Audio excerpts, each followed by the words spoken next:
Thank you for watching Truth and Justice tonight. Tonight we open with the story of Gerry Monroe.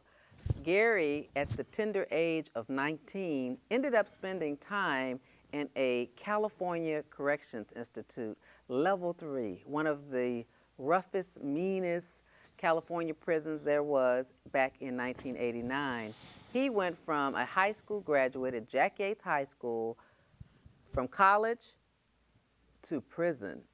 College to prison in a span of 9 months. What an awful story. Gerry, thank you tonight for coming in to tell my audience about your true crime story. You're welcome. I'm glad to be here. Thank you. Thank you. Gerry, so tell me about your life growing up in Houston and what took you all the way to California. So talk to me about high school. How'd you start off? High school started off, I was the nerd, I guess you could say. And I started playing football under the legendary Coach Booker at Yates. I wasn't very good when I first started, but, you know, he taught us far more than football. And did pretty good, ended up winning the state championship in That's fantastic. 1985, and took a year off from school because I wasn't ready to go to college mentally. Academically I was, but mentally I wasn't. So it didn't make sense to spend money and knowing I didn't really want to be there. And I ended up going up to Ranger Junior College and, you know, did a couple of years and ended up at Texas A&I. And at that, you know, now it's called Texas A&M Kingsville, but back then A&I. And basically, going to school, college back then, you only had a Pell Grant and student loans. Right. So I basically ran out of money, and I had to come home, which I did not want to do. And I came home, I couldn't find a job, and so one day I went up to the what we call the work source nowadays. It was the unemployment office back then. And I ran into some people that were running a magazine company, a traveling magazine company. And signed on with them. I needed something because I didn't want to go to the streets. And I needed something. So took it, you know, talked to them for a couple hours. 2 hours later, I'm in a van headed for Waco, Texas. That's where they were working out of. And what they did is they went door to door, sold books and magazines. You got points for it, and you got a commission for it. I wasn't very good when I started, but, you know, after a while, I became very, very good at it. I became very, very animated in order to get people to buy the books and magazines. So we ended up traveling from Waco, going different places, and then we went towards the West Coast. And we ended up in California, in Fresno, California. And I started off my day like I normally do, going out, got dropped off in an area, and went to a house after hitting about maybe 4 or 5 houses on that block, and went to a house and knocked on the door. Man came to the door, and I started in my pitch, and he basically told me he didn't want any books and magazines. I said, well, okay, that's fine. Thinking in my head, I'm finna turn around, I'm gonna go to the next house. But something told me look over my shoulder. And when I looked over my shoulder, I seen this man coming at me with a knife. So at that point, I was raised in Third Ward. I don't have the time to run, and I've always been a big dude. So I've always thought being a big dude, I ain't gonna get too far anyway. So, you know, I turned around and, you know, did what I normally would have done, which is defend myself. So, you know, I defended myself, and the situation kind of de-escalated itself, and the police came. I didn't run, and I sat and I waited, and they came and they arrested me, and I went through the system. Now, I want you to understand, I've never at that point had a parking ticket. Nothing's on my record, nothing. So I go through this system. And you're 19 years old. 19 years old. Scared as all outdoors. I'd never been to jail for anything. And never been to California probably, huh? Never. I mean, just traveling with the company trying to make money. Exactly. And went to the, you know, down to the county jail, and, you know, went through that whole process, and I had to call my mom, who was here in Houston, and let her know that I had gotten in trouble. And she like, well, I'm coming. So, I had to sit in there. I sat in the county jail, I think it was about 3 months. My mom came one time. And when she came, of course, we had the glass in front of us. And I mean, I'm thinking this got to be a bad movie. This is a bad movie. I'm going to wake up from this dream that I'm in, and I'm not going to be here. Well, we talked, and she was like, I can get you a lawyer. And at that point, I told her, nope, you're not going to get me an attorney. You're not going to travel all the way to California, back and forth. We don't have the money as a family to do that. I'm going to have to deal with this problem and try to get myself out of this. Well, I went to the law library. Didn't want to deal with the jailhouse lawyer, so I went to the law library. I researched my case, and I knew that they would sentence me under maybe 2, 3, or 4 years. I'm not the sharpest knife in the drawer, but I knew, one, they're not going to give me the max, which was 4, because it was my first offense. You're not going to give me the lesser, which was 2, because it was a violent crime. What about probation? They wasn't even talking that. They actually, when they first came to me to go to court, they offered me 16 years. 16 Wow. years? That was the deal that was on the table. And I told the man, you can get out of my face. I'm not taking those 16 years. So I go back to the tank. A couple of weeks later, we go back. The 16 went down to 8. So I'm like, no, I'm not taking 8 years. Probation was never even brought up. Wow. So, I mean, I got to get ready for this. And finally, the courthouse, the public defender came to me and was like, okay, man, this is the way they want to sentence you. This is what they want to do. Because I went to the box. I mean, you can judge me by 12. I'm not taking what you offering because I was defending myself. So I'll go to the box on this one. So being found guilty, I knew if I'm found guilty, I can always appeal it, rather than take a deal. Can I ask you something? Sure. Can you remember how the report read of what happened versus how you told us what happened? The report read exactly the way I told you. But the problem is you stopped being the victim and started being the aggressor. But so in California law, you don't have a right to defend yourself? You, realistically, at that time, there were no self-defense laws. Okay. Well, in Texas, we always had them. Yeah, but they didn't have them now. Okay. So, So what is a person supposed to do if someone's trying to violently attack them other than to violently attack them back? And you're at his house, so what can you do? They told me I should have ran. And then what if he would have stabbed you or thrown a knife at you? My back was turned. I had no time. By the time I looked around, just something told me look around. I see him coming at me. So I didn't even feel I had the time to run. Right. And like you said, you're a big guy, so. Yeah. How serious was his injuries? Oh, I messed his face up pretty good.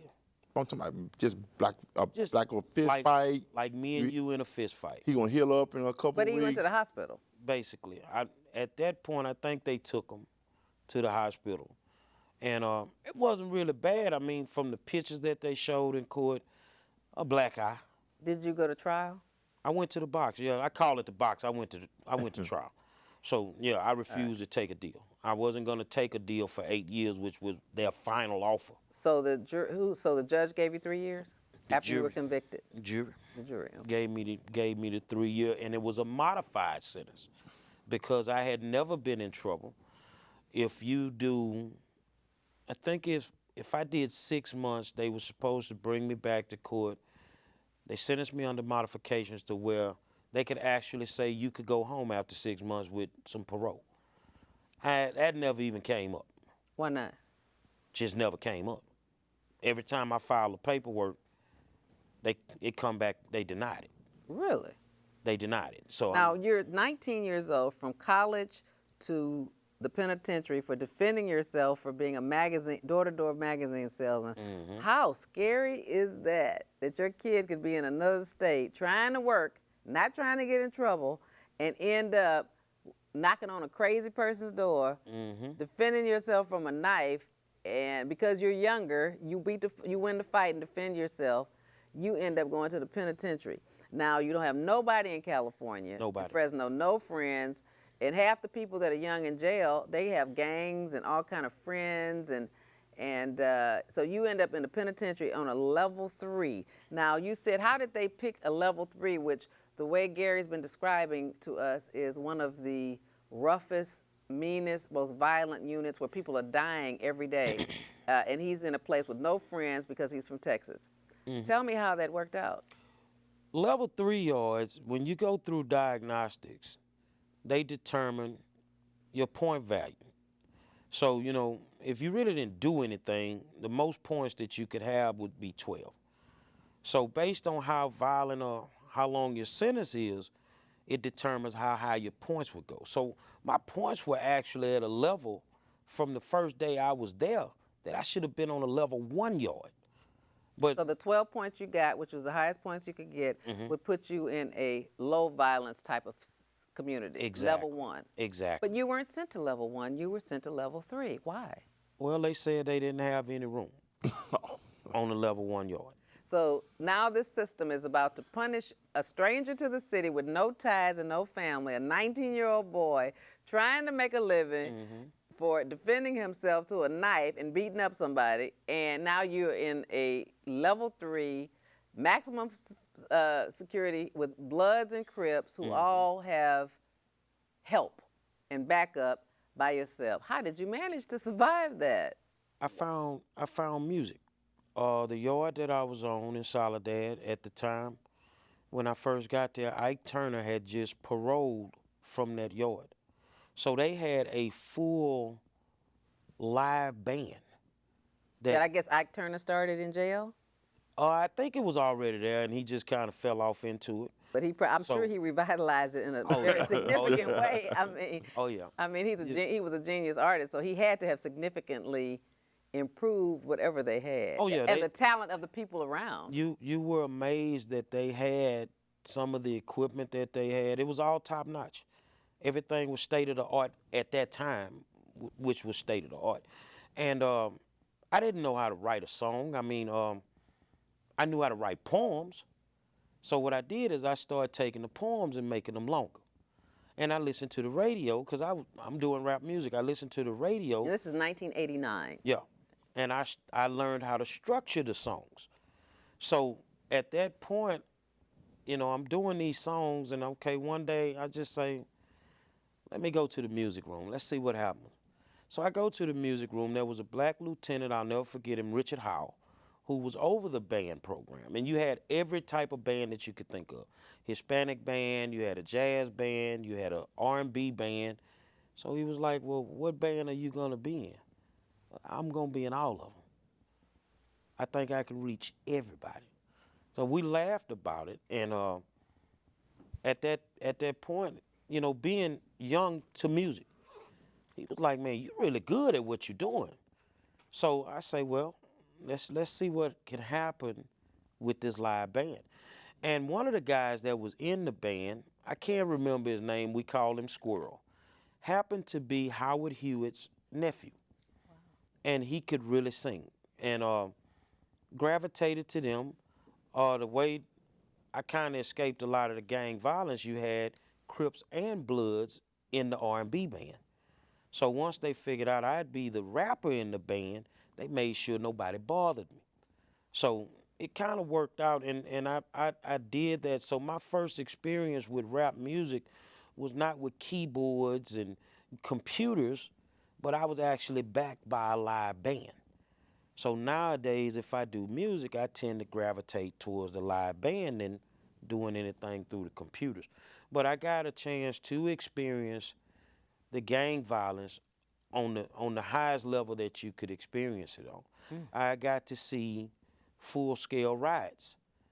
You know, where, you know, if you are my bunkie, because we were in pods, what they call them, 50-man pods. And if you were my bunkie, that means I either slept on top of you or on the bottom of you in bunk beds. Then if it's a full-scale riot, then you got 12 hours to stay up so I can sleep, and I got 12 hours to stay up so you can sleep. But if both of us fall asleep, one of us could end up dead. Oh, wow. And it was just that bad. Wow. So, yeah, man, we just kept getting better and better. And at that time, MC Hammer was the quote unquote hottest entertainer out. So the best thing that they'd ever heard was MC Hammer and me. Because whenever I performed, unlike certain bands, I could draw the masses. That means the blacks, the whites, the Hispanics, everybody came to see me. In the prison. In the prison. Well, on that yard, because we were on a yard. And then my first bad experience with the prison administration is they wanted me to perform on the 4th of July for the warden. And I told them I have no desire to do it. And they asked me why. I say, well, because I don't celebrate the 4th of July. I say, and the guard asked me, said, why? I say, because back in the old days, I say a long time ago, when that document was signed, my people were slaves. So I did not want to perform. Well, they got upset and they threw me in the hole. They threw me in solitary confinement. Well, you're going to stay in here 7 days. And I ended up being in there for about 21 days until an old lieutenant, Caucasian lieutenant named Douglas, happened to stop by solitary one day. And he just walked the tiers, because you had 2 tiers, top and the bottom. And I was on the top, and he walked by and he peeked through my door, because you only had a glass about this big. What you doing in here? And I told him what happened. He say, sit tight, man. About 30 minutes later, my door unlocked. They say, turn around. They put the cuffs on you when you come out.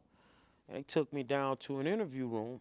And Douglas said, I want you to tell this panel why you're in here. And I told them because I didn't want to perform on the 4th of July. And they each looked at each other. Your staying here is over. We'll send you back to the yard. So the Caucasian lieutenant is the one that got me out. And when I got out and got back to the yard, he sat down with me and he looked at my file. And he say, it's no way that you're supposed to be in here. And he say, how you doing? And, he say, I know things can go left. I say, well, no, I'm all right. I say the hardest thing is not being able to use the phone, because on our yard, you had to sign up for the phone once a month. So when you signed up for the phone, you only got 1 call a month for 15 minutes. And that call could be any time of the day in a 24-hour span. And you got a 2-hour time zone. Exactly. So when you want to call somebody, what might be 8 o'clock California time, it might be 10 or 11 or 12, and so the time zone was getting. Well, just think, at some mornings my calls were at 4 o'clock a.m. California time. That's 6 o'clock in Houston. So I had to take whatever call I could get, and I faithfully called home whenever I had a call to keep my mom abreast of the fact that I was still breathing, because, being a parent, she was afraid. And my father ended up getting Alzheimer's while I was, developing Alzheimer's while I was gone.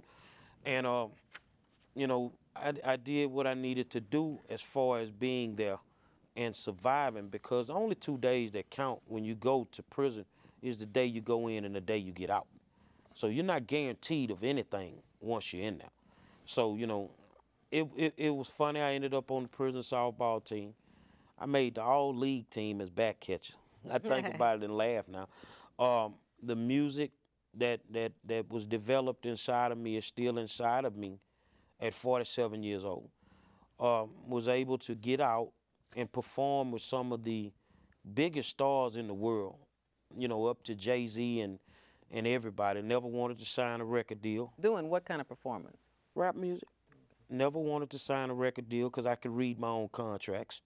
So, but to stay there, I think the funniest thing that happened to me was one time it was a riot, and one of my California friends were like, man, who you gonna ride with? Right, what you mean? Ride with? Man, the Crips or the Bloods, man, who you with? Look, I'm with them boys from Texas, man. I say, now, if somebody mess with these boys from Texas in here, we gonna tear this place up. He say, man, you the only person in here, so I guess ain't too much gonna pop off then. So I'm not finna stay in California. I'm going home, man. And you would see people leave in the shortest period of time you could leave your yard, because if you did something while you were on parole, you went back to the same yard. So I've seen people leave and 30 days later end up back on the same yard after just doing 15 years. So they were like, man, when you get out? Oh, I don't know. You never tell nobody when you getting out because they'll try to screw you around. Well, one night, you know 2 weeks before when you're going to get out. So I knew, and I went and had to take the test. They make sure that you're medically cleared to get out because you can't get out if you develop any kind of complications while you're in there. And that night I went in the TV room and sat and watched Living Color and joked and played like I normally do. And guy said, well, man, we'll see you in the morning. I said, yeah, I'm going. I'm turning it in, man. And I laid down knowing the next morning I'm going home. And I woke up the next morning, I got street clothes on. Like, where you going? Man, I'm going back to Texas, man. Y'all can have this. And I was able to see the two people that really impacted me the most before I left, which was Howell, the black lieutenant, and the white lieutenant, Douglas. And Howell said, when you get home, if you're going to pursue this music, make sure that you send us a copy of it. And Howell told me, say, I already know what you're going to do when you get home. So the first album that I did for Parlay Records, I called the prison, didn't even know if I would get in touch with either one of these guys. And I got in touch with Richard Howell. And Howell told me, he said, man, what you doing? I say, man, I'm about to release my first album. And he was just so overjoyed on the phone. He say, I knew that you would make it.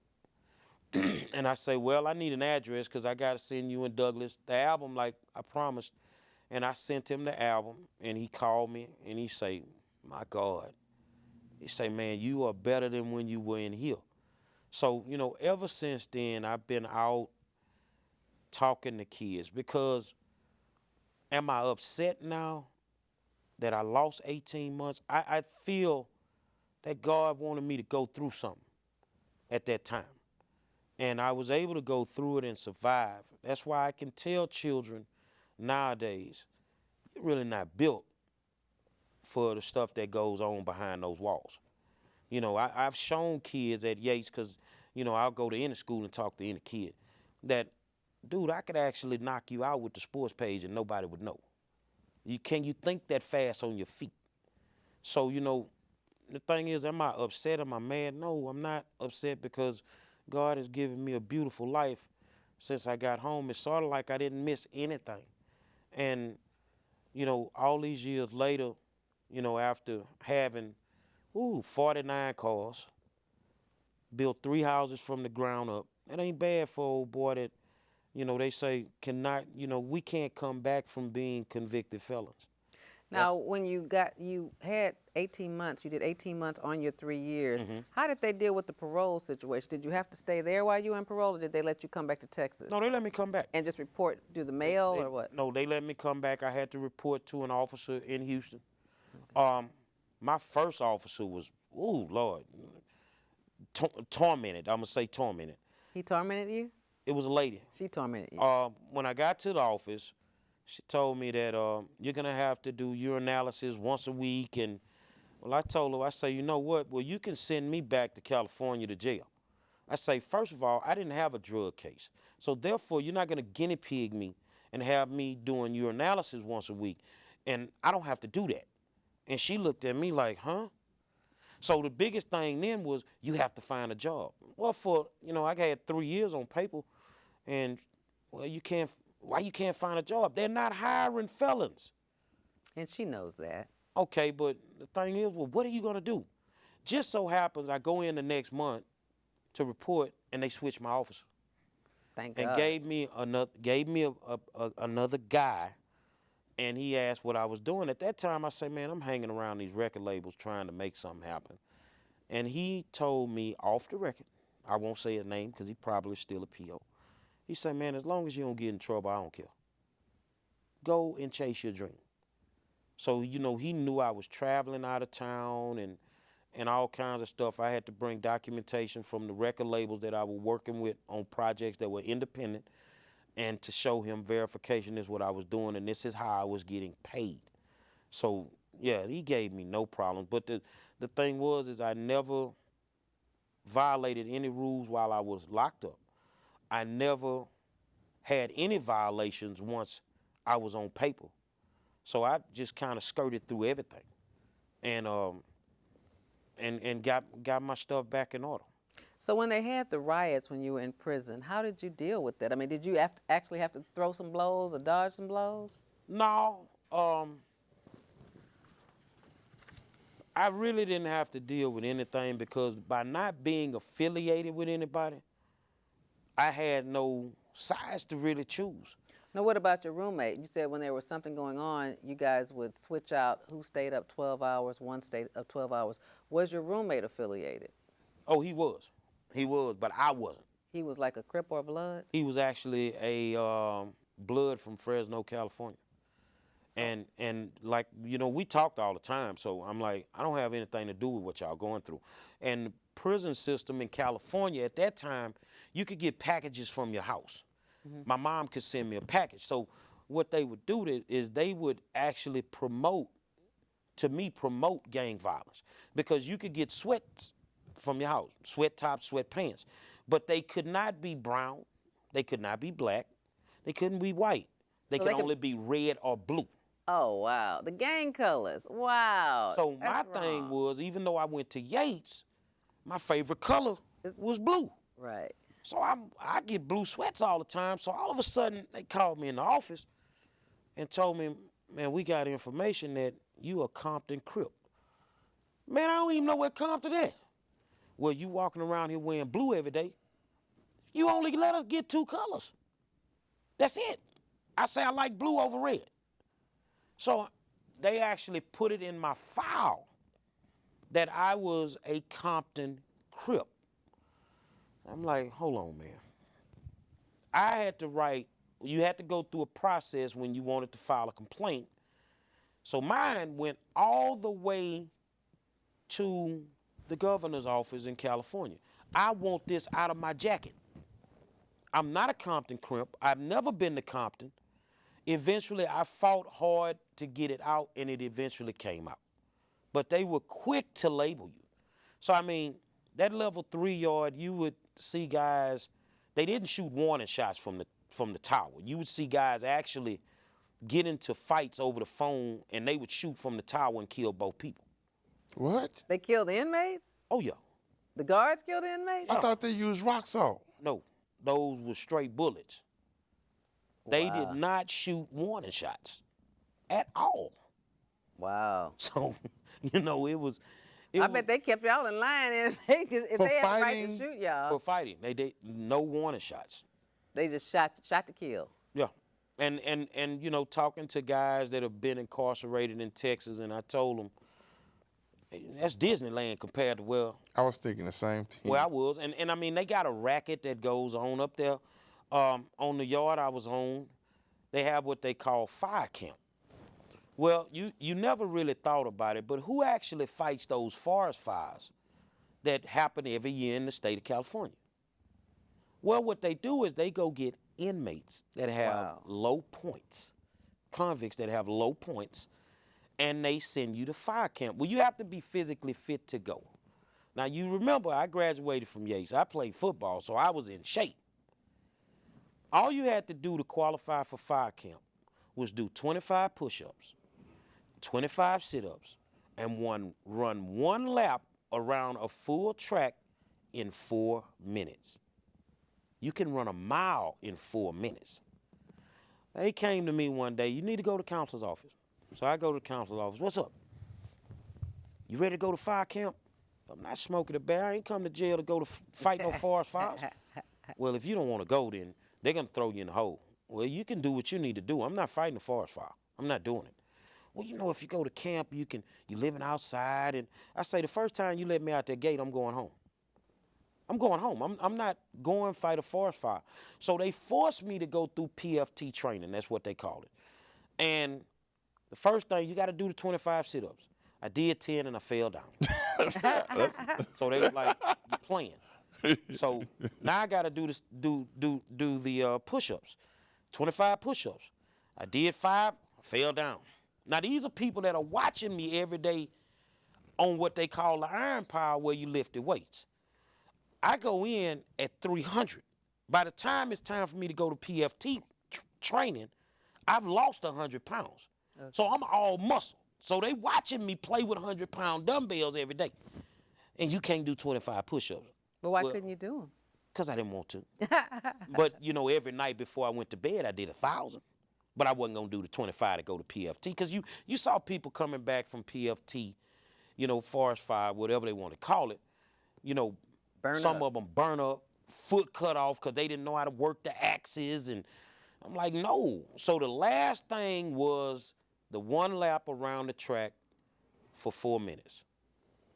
I started on the straightaway, I hit the curve and fell out on the track. Y'all can go get the paramedics. I'm not getting up, man. So at that point, they just gave up on me. So, you know, the thing, you know, I wasn't going to fight a forest fire. I'm not doing it. So this is the free labor that they get in the California Prison Industry Authority. This is how they make them go fight these forest fires. So they're on the front line for them. Can I ask you, how many of those policies, because this was in 89, 90, what did you say, 18 months? Yeah. How many of those policies do you think they still have in California? Do you have any kind of, do you know anything what's going on there now since all those years? Actually, the California prison system is it's about 55% more overpopulated than what it was in 89. So, I mean, they have more prisons in California. Well, at that time, they had more prisons in California than technically they had high schools in Los Angeles. And some of these places are built so immaculate that the guys that are, you know, quote unquote, the street gangsters would tell you that we actually violate parole or commit crimes in the summer just to get off the street. We will go to prison just to get off the street. We can survive in there. We can't survive the streets of LA. Why? Because it's so violent? Because it was so violent. And so hot? It was so hot. And I mean, when you report to some of these prisons, you know, like the Chakawalas, that's in the middle of the desert in Blythe. So, you know, at night it's 110 degrees. You know, you had a guard that got mad at somebody in our tank one night and woke us up at 3 o'clock in the morning. We couldn't put any clothes on. It's snowing, and made us go outside and sit on the bleachers at 3 o'clock in the morning. Freezing. So naked. the treatment was inhumane to a certain degree. And I know what people say, well, they deserve to be there. I didn't deserve to be there. And a whole bunch of other guys that I knew didn't deserve to be there. But the system is so corrupt that what could you do? Nothing. There's nothing that you could do. But as far as reform, it's only gotten worse. You know, because I always do research and check, because that memory will always be there. So I want to see if some things have changed. And I can see aerial views of the yard on the computers now. And same old yard, same old thing. You think they're still being forced to fight fires? Oh, that's automatic. That has never changed. Wow. Anytime there's a forest fire in California, the people that are there digging the trenches right in front of fires are the convicts, the inmates. So how do they keep them from not running off? I guess if they run off, they'll shoot them. Well, if you've been on a level 3 yard where you barely eating, unless you work in the kitchen and stuff like that, or your people sending you money, then you get to go live in this basically campground setting. They feed them. They probably treat them better than they would be if they were incarcerated. You get ribeyes that thick, but none of that enticed me. I wasn't going for nothing. I wasn't going. Wow. Wow. So when you got back, what kind of work could you find when you got back to Texas and you're about 21 or 21? Nothing. What I found is that the neighborhood was overran with crack cocaine. Right. At that time, you know, 91, that was the starting point of the cocaine epidemic. God knows I didn't want to do it, but, you know, I could not find a job. And the way that I was raised is you're a man. At a certain age, you become a man. I had to take care of myself. I wasn't going to allow my mom to take care of me. My father was sick with Alzheimer's, so no, she can't do this. So, of course, I fell off into that drug trafficking, drug trade game. and didn't know what I was doing, kept my narcotics in my pocket. That's how dumb I was. And, I ended up getting really, really good at doing what I was doing. But then, I woke up one day, this is not me. Did you go to jail for that? Never got caught. Never got caught. And I was like, no, I can't do this. One day I told my mom, I said, I'm going fishing. And she said, where you going? I'm going up to Louisiana, I'm going fishing. And I went bought me some fishing reels and some rubber worms. Didn't have no clue the rubber worms would never work. And she said, when you coming back? I said, I'll be back. That was in 1993. 93. And I came home in 99 from that fishing trip. Where were you? I moved to Louisiana. Did you know a girl or know somebody? No, I ended up finding my first wife in Louisiana. And I got married. I got into radio. And then I was really able to do the music, the way that I wanted to do it. Found some good guys out of And what were you doing in radio? I was a DJ. I ended up being a DJ at a small radio station in Washington, Louisiana, and became very, very popular. So it exposed me to the music industry on a broader scale. Okay, and from there, what did you do? From there, got married. I married my first wife and stayed in radio a while. And then I ended up going offshore, working offshore. And I couldn't deal with the racial stuff offshore. And I knew it should have been a problem the first day I interviewed with the questions that the guy was asking me. But I ended up offshore working on seismic drilling rigs, and I loved that, and the company that I worked for was bought out. So I'm liking offshore, what can I get into? Well, while I was at Yates, I gravitated to home economics. My mom was from Louisiana, I knew how to cook. So I ended up on a drilling rig as a cook. And I stayed out there forever. And then, we moved from Lafayette, Louisiana to Lake Charles, and then from Lake Charles, I ended up back down here in Houston. And that's part of the story. Well, that's a good story, and it sounds like it started harsh as a 19-year-old, but it sounds like you recovered handsomely. I did, and the one thing I tell kids, it takes this much time to screw your life up. That's all it And takes. it takes this much time to get it back in order. That's true. So you may want to think about what you're doing before you do it. And, I found youth football, and we practiced hard. We were very, very good at what we did in the youth sports arena. And but one day of the week, there was no practice because all we would do was sit around and talk about life. So that is the thing that I kept telling my babies, is what I still call them, is that you don't want to take a chance on dealing with the system because you may not be lucky enough to come back and get it in order.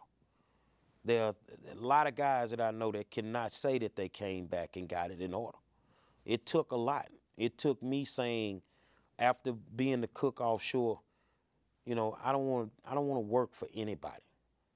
At that point, okay, I got a wife, so I'm gonna start me a company. I started a nonprofit, Mr. VIP Sports Foundation, and I raise money and I give it away to African American kids to participate in youth sports. Is that what you're still doing now? I do that a little bit now. My fight right now is with the Houston Independent School District. I ended up becoming a activist when really I'm just an upset parent. But I don't mind. I do that. I help develop. Well, I started in our city.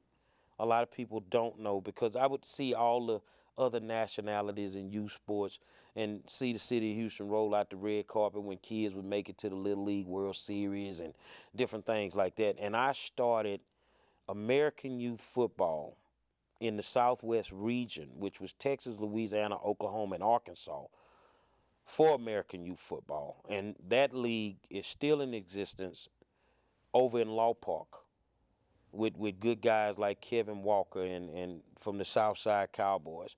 And, we played Pop Warner, couldn't get our feet wet in anything in Pop Warner. But since then, those African American kids have brought home over 27 national championships in football. Nobody knows. Fantastic. The cheerleaders have brought home national championships, and people ask me all the time, why don't you come out of retirement? No, I'm good. I started it, and you still got it going. So we still have a vehicle to help our children. So, right now, my thing is my new project is equal education for all of our children in the Houston Independent School District. And they're being deprived of that. And, right now we have a really bad situation going on. Of course, we saw what happened to those educators in Atlanta, those African American educators in Atlanta. And I can sit here and tell both of y'all what I've uncovered with the Houston Independent School District as far as grade changing and cheating on state mandated tests. It makes Atlanta look like Disneyland. So why do you think the federal prosecutors or state prosecutors were after the people in Atlanta for changing grades? Because those teachers got prison time. Well, and why isn't the same thing happening in Houston? Well, in Atlanta, those teachers were having parties to set up things to where they could cheat. And I think in Houston, the thing was we kind of snuck up on it by mistake. And right now, the biggest question is, and you don't want everything to be black and white, because in this fight with the district, it's about green. It's about money. It's not about kids. It's about money. But they have allowed the black and whiteness to actually show. So, the big question is, you have a Caucasian principal from Westbury that admitted he violated federal law and changed grades. But yet you have a pastor from Good Hope that didn't change one grade, and you took his whole school. And the thing is now, why is it so hard for you to file those charges on those people that have violated the law? Well, everybody's like, well, what are we going to do? We're going to sit tight because God has sent us an angel. God sent us an attorney that fought those cases from Atlanta that is going to fight them here. Good. And he's going to do it pro bono. Wow. Just waiting on some paperwork to be cleared up, but he's on his way. And there is a massive civil suit because you have a lot of teachers that didn't just lose their jobs. They lost their careers in the city of Houston because they didn't want to become a part of violating federal law by changing these grades. And they've lost their careers. I'm talking about veterans, 31, 35 years that have worked for the district. And the only hope they have is my group that fights daily and this attorney that's going to come and make things happen. But, it's all a process. I think we as a people are seeing the 50s and 60s repeat itself all over again. But let me tell you what's different. So let's interject something different. We have about 15 minutes. What's different in the 50s and 60s, from my vantage point, is that minorities got together with the same problem and tried to put our heads together. We didn't have a group over here, a group over here, and a group over here. Mm-hmm. And when there's solidarity, people tend to listen. And one of the things that I advocate and I try to get others to is the solidarity of the vote and the education of our criminal justice system and education system, because it becomes criminal at some point. Exactly. And if you and everybody that you deal with on Facebook or however you get your social media message out makes everyone know that you have the same one vote as the superintendent of HISD, of the president of the United States, of the two Koch brothers, everybody has the same vote. And Black people don't seem to think that's important. In the 50s and 60s, we realized it was important, mm-hmm. and we fought for it, and we tried to change things because of it. That's why we got our districting and we got our representation. What we don't, we dilute that now, and we talk about, well, I'm only going to vote if you can do something for me. Well, politics is not a me sport. Politics is a community sport. Exactly. And you need to have representation that will do something for the community like the school board, mm-hmm. your health system, your tax base. No one's going to do anything for you. It's going to be for the community you live in, and we've got to preach that. Well, I was at a meeting yesterday at Booker T. Washington, the first African-American high school in Houston. And what you just said is about to happen. These alumni, these communities are tired. They're tired of the systematic racism that is going on, not against black and brown children, but against poor children. Right. So they've called for all the historical schools in the city, the black schools. They want all the schools that service our brown babies, our Hispanic babies, and even schools that have poor white children. We are about to have a sit down, an epic sit down, where there is going to be a massive march. And just make sure that there's a massive vote and that you Oh, yeah. communicate your group as to who you want to be your leaders, because the people, sometimes you have to realize the mayors and the leaders appoint a lot of these positions. Exactly. And so you need to know who they are. But I think it's 7:15, we have about 15 minutes, and I think it would be remiss for us not to have some conversation today, June 24th, 2015, about the Charleston, South Carolina shooting that left 9 people dead at an African, was it an African Methodist? Emmanuel African Methodist Episcopal Church. And let me tell you what's, it's wrong on so many levels, but let me just tell you why it's going to be wrong for my starting point, and then I'll let Danny say something.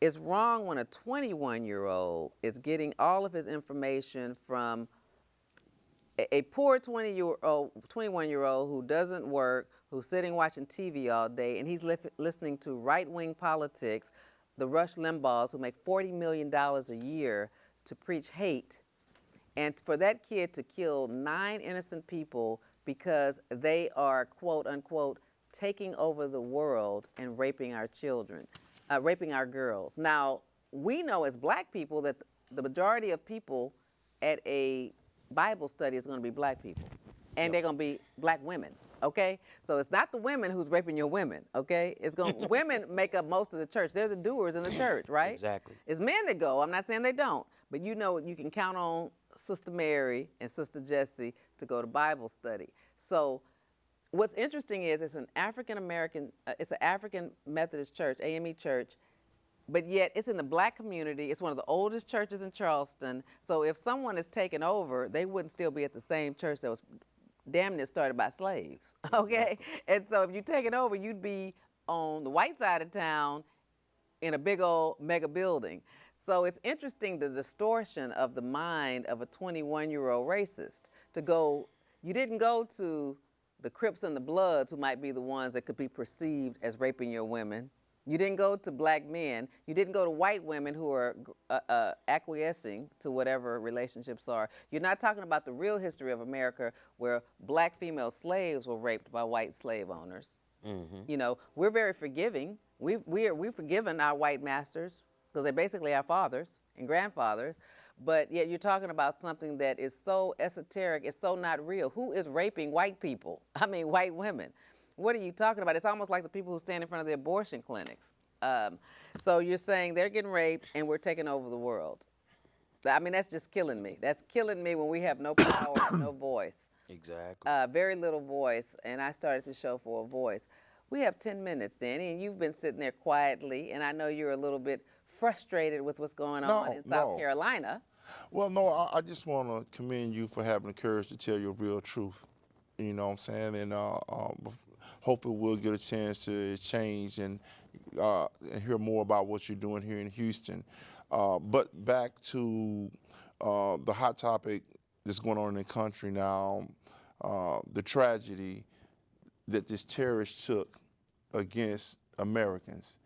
And it's important that the language in the conversation be in a context where it doesn't seem divisive and it just focuses on real facts. I believe this guy it's not like what Rick Perry said, it was like an accident. That's what Rick Perry said? Well, he doesn't choose his word, he doesn't think. It was an oops moment for Rick Perry. How can you accidentally murder someone and reload a clip 5 times? Well, what the language is from one side is to minimize what happened and make it seem isolated. Well, it's minimized because they don't care. And it's okay to kill black lives. Well, when we say they, it's kind of like a blanket statement. And Well, I'm just saying they who minimize. I think there are a lot of our white brethren and sisters who do care and that hurt deeply about what happened. But True. there is a ownership of the media that tends to minimize those type of roles. And they have an agenda. And most of the agenda has anything to do with race is about staying in power and having a message to the people that support them. The people that support them want them to hear them say that you're on the right side of the conversation, meaning we don't want you on the side of the conversation that condemns these white kids and gives the message that some type of way that racism exists in this country. Well, what about the people who are saying that it wasn't about race when the young man came in there talking about race? Y'all are raping our women. I mean, that is a racist statement. And people are mad because the president used the N-word. Why not? Everybody's using it behind closed doors. This time, the only way you can have a conversation is to have the conversation. You got to use the words that you're not a racist because you're not using the word. You're a racist by the way you act and what you say and how you hurt people's feelings. It's not the word, it's the action. We are not racist until we get sick and tired of racism. Right. That's when we become racist. That's as a black man, I'm appalled that I look at the news today and Rick Ross was arrested for pistol whipping somebody, but yet he got no bail. A kid kills 9 people and you give him a bail? And wounded so many more. Did he wound more? Yeah, but we're looking at And they're probably, what's even colder is there's probably going to be a big defense fund, a secret defense fund for his defense. You know that. Well, South Carolina is outright the most racist state in the union. And it's always been like that. At one time, during the Civil War, the population in South Carolina was 70% black. And that 70% black population was slaves. And the first shots fired in the Civil War were from terrorists in South Carolina firing on American troops. But we look at our history and we don't treat that as a terrorist act or act of treason. They honor and memorialize. And I want to get this in. I was recently at University of Texas on the campus. And I didn't know, because they gave us a tour, that the very leaders and commanders of the Confederate Army are memorialized at University of Texas. Mm-hmm. Yep. And you have to understand that blacks couldn't go there till the 60s. But to think and U of H. We couldn't go till the 60s. But I'm caught up, not educated, and I'm hook 'em horns. I'm like so proudful. My mother died in '73, and she hated UT football. And I'm from San Antonio because that coach back then, he was a famous coach. He hated black people, and it was well known. What was his name? Darryl Royal. Darryl Royal. Darryl Royal hated black people, and so you couldn't even go. She was born in 1922, so she watched all the hate and the racism, okay? And so she was like, she hated Darryl Royal. I never understood it, and she died in '73. I was only 14, but I understood it once I went to University of Houston in the '70s when they only let blacks in the '60s. So you have to put it in context. Everything is I mean, these things are systemic. Let me read this. On April 12th, 1861, cadets from the Citadel fired the first shots against the United States at Fort Sumner in South Carolina. That was when South Carolina became the first state to commit treason and to leave the nation due to absolute support of slavery. So when the message and the conversation is had about the Confederate flag, it's hypocrisy that we live in a country that we don't support Hitler and anybody else that attacked us. We don't let the people that love them build memorials to them and say, well, they're just using their rights. But we memorialize people that are terrorists. And what did President Obama say? That Confederate flag belongs in a museum. Because that's a part of our history. That's American history. But it's not the conversation of today. We are united, and we should have a united flag. Now, states have their own flag at a state capital and the United States flag, but you don't have a Confederate flag, the losing team. The Confederacy lost. That should go in a museum. We even need to fix it in the public school system because you got rid of mascots last year that dealt with Confederacy. But yet, even in the Houston Independent School District, we still have schools named after these same people that have those statues on the University of Texas school grounds. But this is why We have 2 minutes, guys. okay, this is why I knew immediately that when people saw as bad, I was just waiting for that phoenix to come up out of that fire, because I knew the way God works, something good was going to come out of this, and it was going to be something that affected the people most affected. And I digress. You can close it down. Thank you so much, Gerry Monroe, for telling your 19-year-old crime story in California where you were doing everything right. Yep. I mean, we have so many kids doing everything wrong, and you have to go to a maximum security prison at the height of the Crips and the Bloods in 1989 for defending yourself for being a door-to-door salesman after spending 3 years in college. I mean, we have to tell these stories so that people understand how easy it is for people to get caught up in a system. Exactly. And how you can still have hope in a life after you get caught up in the system. You're a prime example of that, Gerry, and we appreciate you sharing your story. Thank you. And if we got 1 minute, you can say what you want to say. I just want to say, especially for the kids, I mean, go home and hug your children. Educate your children, because life is exactly what you make it nowadays.